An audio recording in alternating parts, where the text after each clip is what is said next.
네, 하나님 말씀 전하도록 하겠습니다. 오늘 말씀은 베드로전서 8번째 시간입니다. 제목은 거짓 사랑의 시대에 진짜 사랑을 알다라는 제목으로 베드로전서 4장 1절부터 11절까지의 말씀을 전하도록 하겠습니다.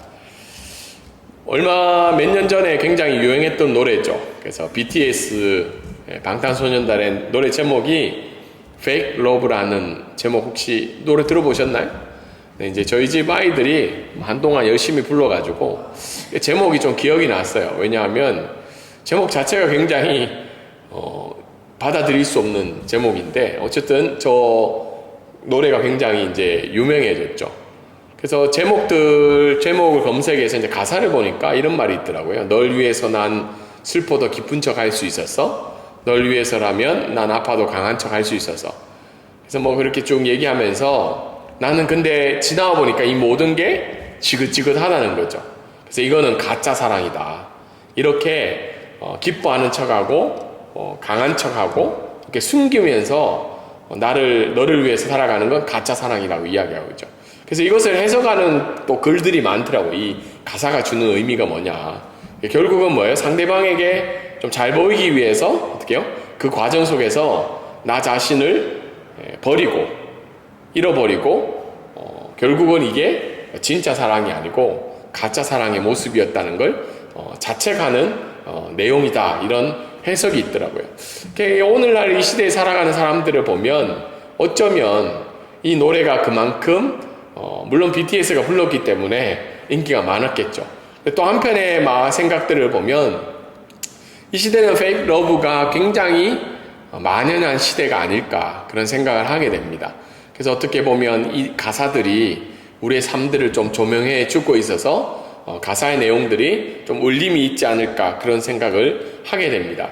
이런 페이크 러브라는 것을 가지고 또 우리 교회의 신앙 공동체를 좀 생각해 볼 때 참 안타까운 것은 많은 사람들이 예수님을 따르고 싶고 또 하나님을 믿고 싶은 마음들은 있지만 교회는 가기 싫어하는 이런 현상들이 우리가 살고 있는 시대 속에 나타난다는 겁니다. 그래서 어떤 칼럼의 제목들이 이거예요. 교회를 잊고 예수를 따르라는 거죠. 이 칼럼의 제목이에요. 사실은 예수 그리스도의 사랑과 헌신과 또 고난을 통한 은혜를 보여주는 게 교회의 공동체인데 왜 이런 현상들이 일어날까? 그것은 교회도 어쩌면 하나님의 사랑을 보여준다고 이야기하고 있지만 교회의 공동체 자체가 페이크 러브, 가짜 사랑을 이 세상 가운데 보여주고 있기 때문에 이런 문구들이 나오지 않을까, 이런 사회적 현상들이 생기지 않을까 그런 생각을 하게 됩니다. 저도 이 말씀을 준비하면서 교회를 믿고 예수를 따르라는 말 앞에 우리 교회는 정말 어떤 사랑을 보여주고 있는지 그런 생각을 한번 보게 됩니다. 그만큼 교회 공동체를 통해서 상처받는 교인들이 많다는 의미겠죠. 왜 상처받는 이유가 뭘까요? 그 이유는 바로 우리가 보여주는 사랑이, 우리가 나누는 사랑이, 우리가 추구하는 사랑이 어쩌면 진정한 사랑이라기보다는 오늘 사회에서 이야기하는 가짜 사랑의 모습이 우리 가운데 나타나서 그런 생각이 있지 않을까 생각하게 됩니다.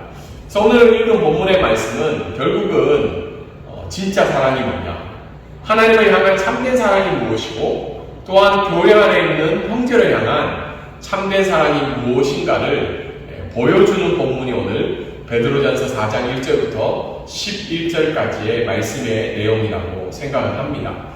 왜냐하면 그때 당시에는 우리가 알고 있는 대로 교회 안팎에 어려움들이 많았죠. 박해와 고난이 있었고, 근데 그 박해와 고난 속에서 사도 베드로는 어떻게 이야기해요? 너희들은 가짜 사랑을 버리고 진짜 사랑, 예수 그리스도를 향한 하나님을 닮은 그 사랑을 공동체 안에 보여주라고 오늘 말씀은 이야기를 해주고 있습니다. 오늘 첫 번째 말씀은 뭘까요? 한번 읽겠습니다. 같이 시작. 진짜 사랑은 예수 그리스도의 마음으로 사랑하는 것입니다. 오늘 읽은 4장 1절부터 6절까지의 말씀을 보면 1절에 그렇게 나와 있죠. 예수 그리스도께서 이미 육체의 고난을 받으셨으니 너희도 같은 마음으로 갑옷을 삼으라. 이 말은 뭐냐면 죄가 없으신 어떻게요? 예수 그리스도가 선을 위하여 고난을 받은 것처럼 너희도 예수 그리스도의 마음으로 어떻게요? 그 하나님을 위한 고난을 통해서 어떻게요? 하나님의 영광을 드러내는 삶의 현장을 살아가라는 말이죠. 근데 이미 마음이 있으면 너희들이 죄에서 끊어질 수 있고 그 마음이 있으면 너희들의 삶의 방향이 전환이 된다는 말씀입니다.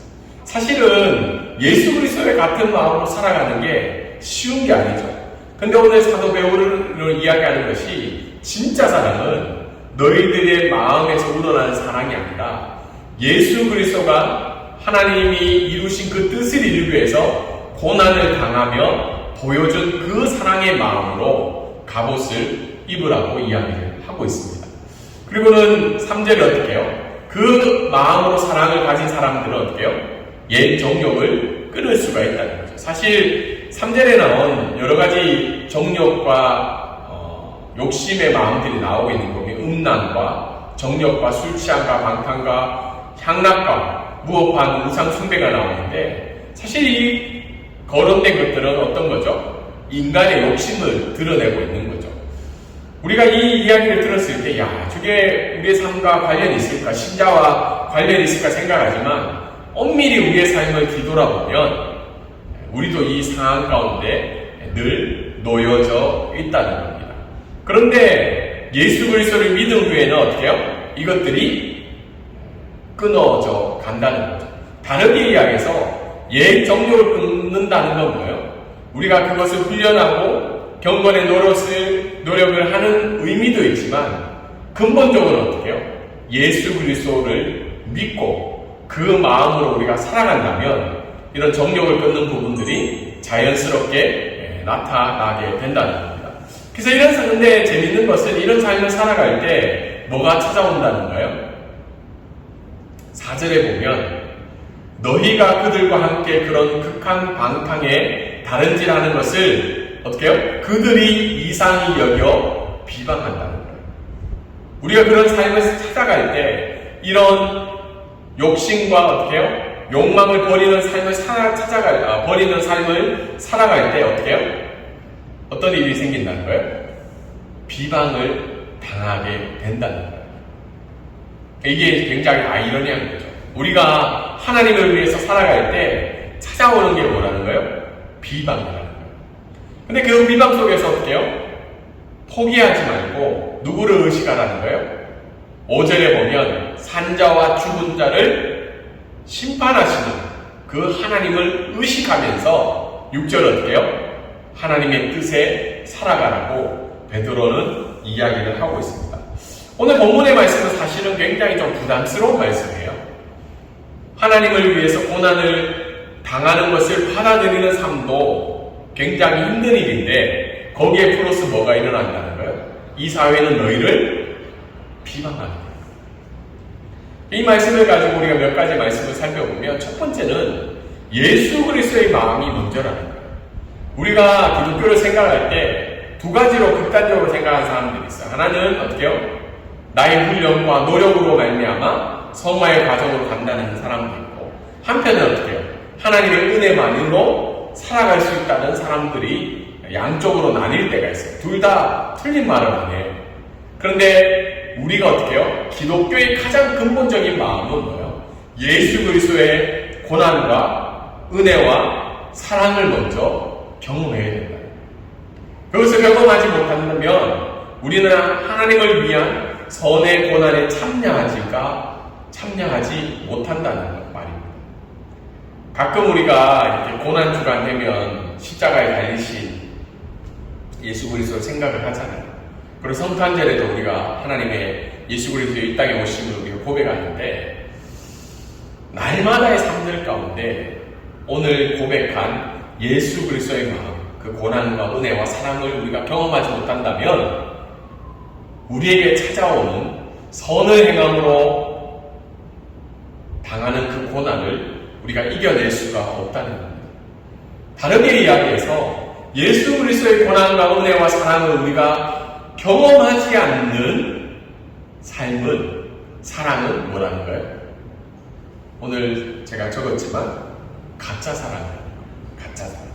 왜냐하면 우리가 종교의 마음, 종교의 열심으로 말미암아 또 때로는 여러 가지 상황으로 말미암아 어떻게요?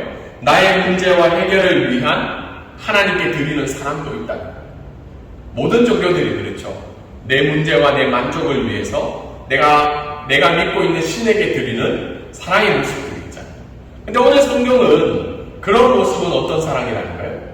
가짜라는 거죠.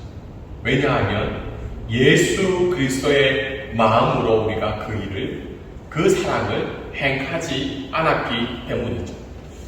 그리고 두 번째 말씀을 통해서 우리가 알 수 있는 것은 사랑의 결과는 뭐죠? 죄와의 단절이 나타난다는 겁니다. 2절과 3절에 나오고 있죠. 그 후로는 다시는 사람의 정욕을 따르지 않고 하나님의 뜻을 따라 육체의 남은 때를 살게 함이라 하면서 3절에는 여러 가지 죄의 모습들을 이야기합니다. 사실 베드로전서의 가장 궁극적인 목적은 뭐냐면 너희들은 이 땅 가운데 교회로 불렀다는 거죠. 하나님의 백성으로 불렀는데 부른 이유가 뭐예요? 이 세상과 구별되기 위해서 불러주셨다는 거죠.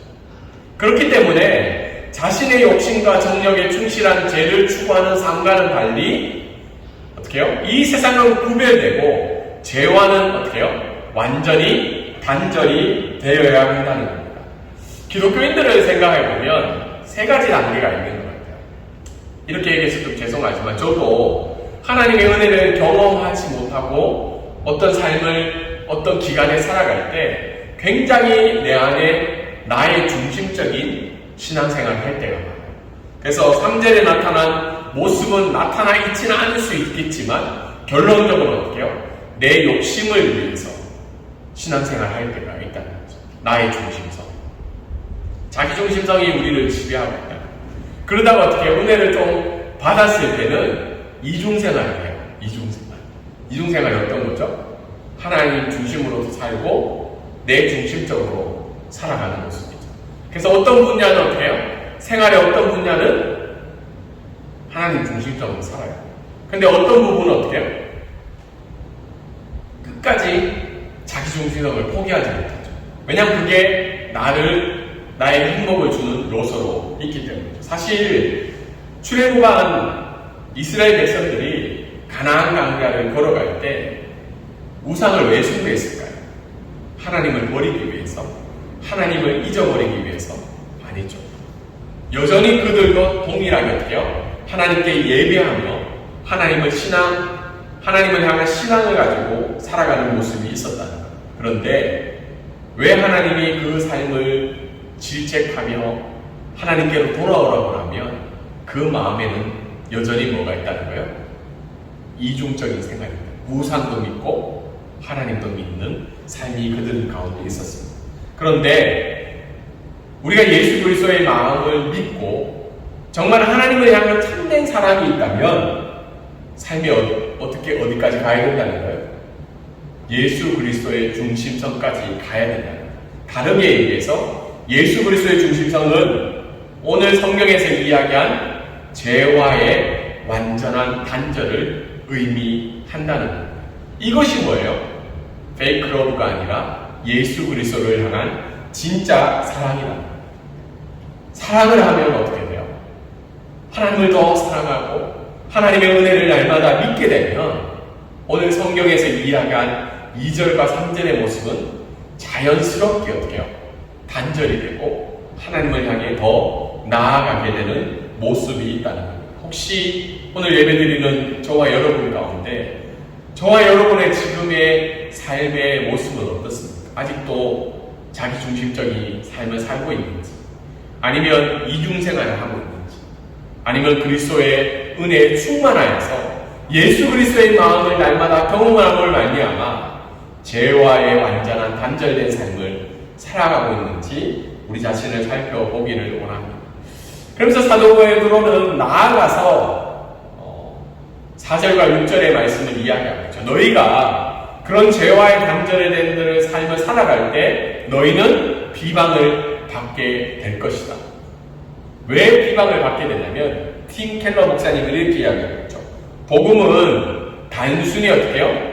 죄사함에서 끝나는 것이 아니라 우리의 삶의 뭐예요? 정체성과 방식이 달라지게 된다는 거죠. 다르게 이야기해서 생각하는 것, 바라보는 것, 결정하는 모든 삶의 방식이 어떻게 해요? 달라지게 되어 있다는 거죠. 그 달라지게 되는 삶의 모습을 통해서 우리는 반드시 겪어야 될 게 뭐라는 거예요? 비방이라는 거죠. 때로는 우리가 그리스도 앞에 모르겠어요. 우리 한 목사님도 앉아 계시지만 저희 가정에 삶을 이렇게 비방을 당할 때가 있어요. 제가 언제였냐면 신대원 들어갈 때였어요. 신대원 들어갈 때 신학교에 이제 입학할 것을 생각하고 목사가 되기로 이제 헌신을 할 때였죠. 근데 이제 저희 집안에 한 분이 어머니한테 전화가 온 거예요. 전화가 와서 왜 이 아들을 목회자로 헌신하는 걸 반대하지 않느냐고. 근데 아이러니하게 그분은 교회 권사님이세요, 권사님. 저희 이제 어머니 형제 중에 한 분이죠. 그분이 전화가 와서 어머니에게 이렇게 이야기한 거죠. 왜 아들을 목회를 시키냐. 자기가 보기에, 제가 지금 제 자랑하는 게 아니라 자기가 보기에 얘는 다른 일을 하면 잘할 수 있을 것 같은데 왜 목회의 길을 그렇게 허락을 해줬냐. 이 길이 그렇게 좋은 길도 아닌데. 제가 그 얘기를 들었을 때 굉장히 이제 당황스러운 거죠. 야, 저분이 교회 권사님이시고 그 한평생 어떻게 해요?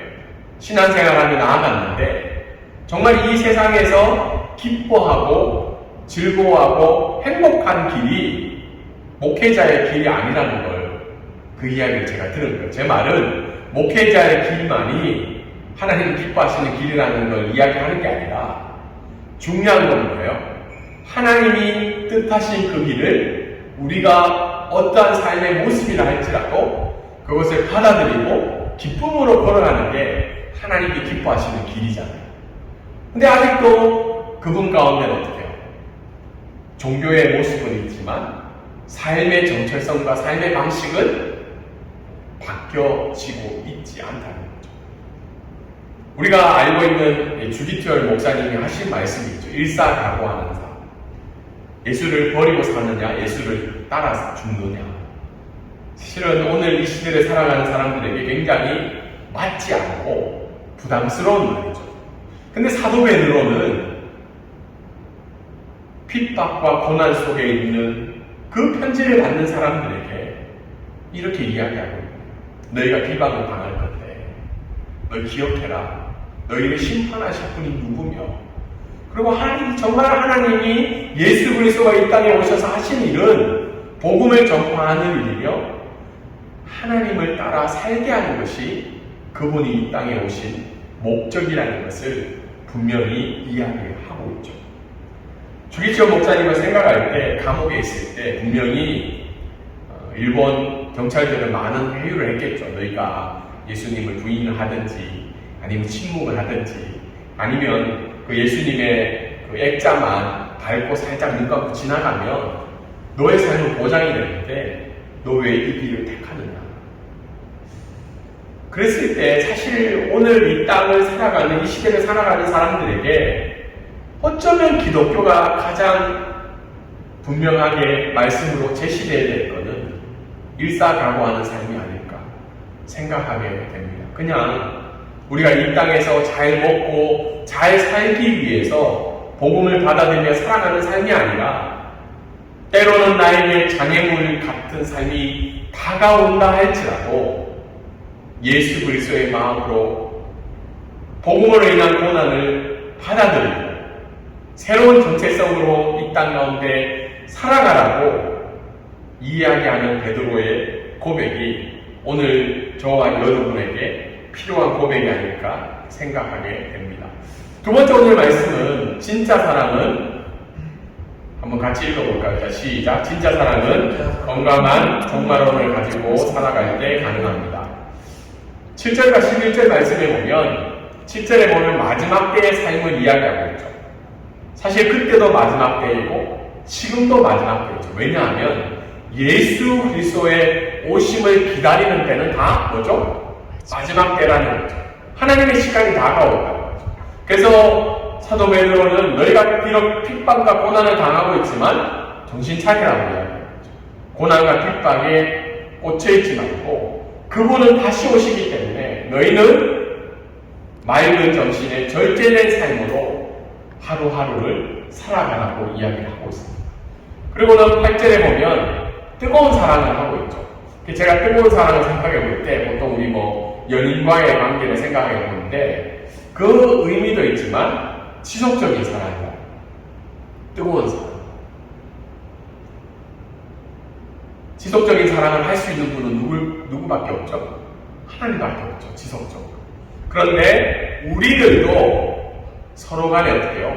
지속적으로 사랑을 하는. 그리고 열정적으로 진지하게 사랑하라는 뜻이 뜨거운 사랑입니다. 사랑뿐만 아니라 뭘 하라는 거예요? 죄를 덮으라는 거죠. 여러분, 죄를 덮는다는 말은 죄를 간과하라는 말이 아니에요. 우리는 서로 어떻게 해요? 죄를 자백해야 돼요. 잘못한 것에 대해서 하나님 앞에 우리가 용서를 구하고 사람 앞에 용서를 구해야 됩니다. 그런데 그 용서를 구할 때 어떻게 하라는 거예요? 서로 용서하는 공동체가 되라는 거죠. 사실 우리가 잘 못하는 것 중에 하나가 뭐예요? 용서하는 거죠. 용서하는 거. 하나님은 용서해 주셨는데 우리가 서로 용서하지 못할 때가 많다는 거죠. 그럼 9절에 어때요? 대접하라는 거죠. 초대라는 말은 집 주인에게 맞춰져 있어요. 초대를 받은 건 뭐예요? 집 주인이 어떻게 하든 거기에 따라가야 되는 거죠. 근데 대접이라는 말은 뭐예요?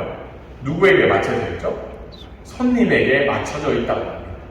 그러니까 우리가 서로 섬길 때 내가 원하는 방식으로 초대하듯이 섬기는 게 아니라 상대방의 입장에 맞춰서 그 사람을 대접하는 거예요. 이게 기독교가 가지고 있는 굉장한 중요한 사랑의 원칙 중에 하나라는 겁니다. 그럼 마지막은 뭐예요? 선한 청지기로 서로 섬기라는 거죠.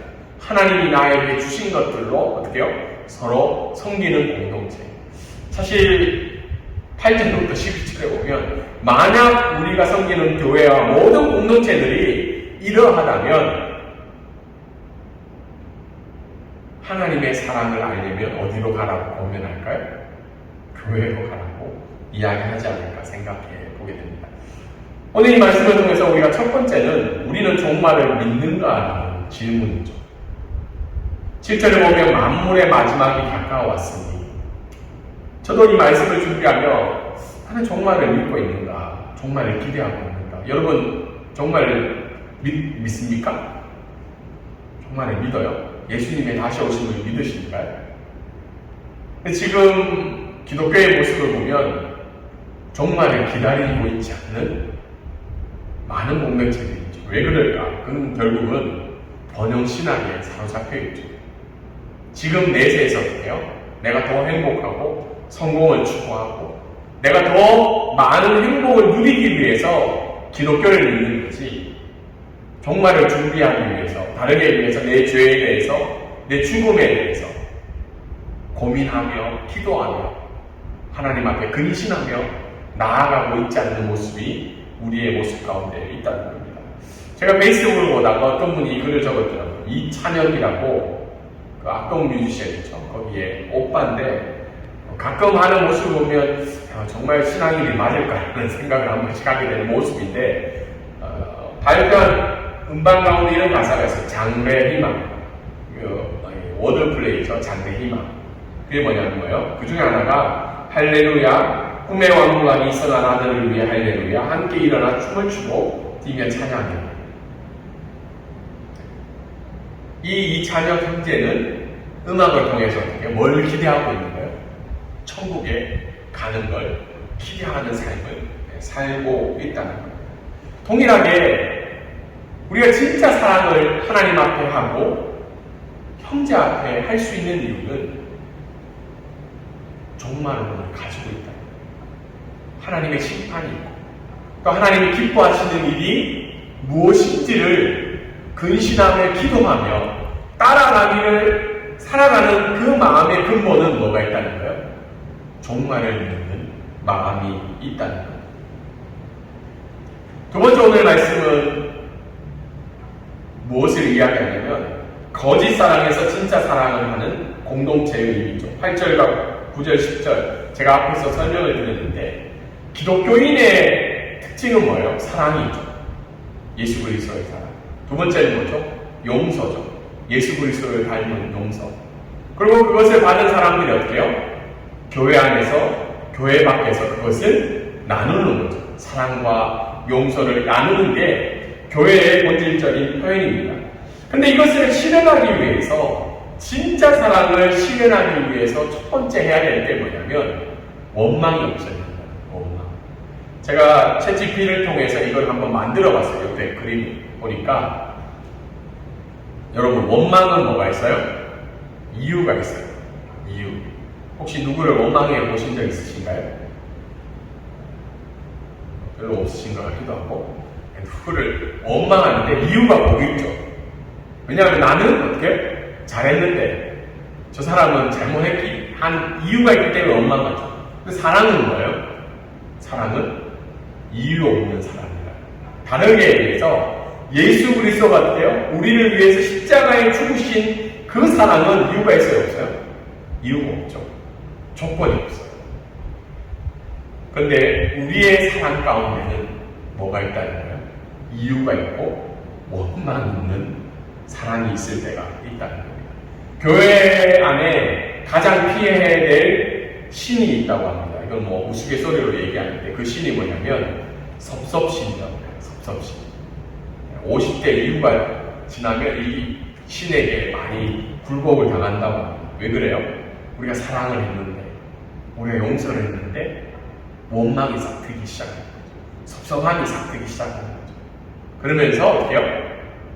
진짜 사랑을 하는 공동체들이 거짓 사랑하는 공동체로 점점 흘러가고 있는 거죠. 그것은 이유 있는 사랑을 할 때, 그것은 우리의 마음들 가운데 원망하는 마음이 생길 때 이런 거짓 사랑을 전하는 공동체가 생긴다는 거예요.